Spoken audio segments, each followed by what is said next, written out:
In this video, I want to talk about how you can get your account statement from eToro. Now to do this, and you can do this from your phone as well as from the eToro website, what you want to do is you want to log into your account, and after you've logged in, you want to head over to the settings.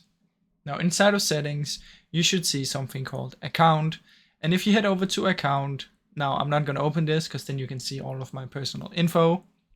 But inside of account, if you scroll down to the bottom, there will be one called account statement, and you can press view on that one.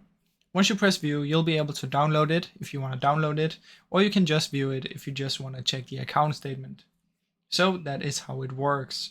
Like I said, it also works on your phone, but I find it much easier to just do from your PC, but you can do whichever one you want.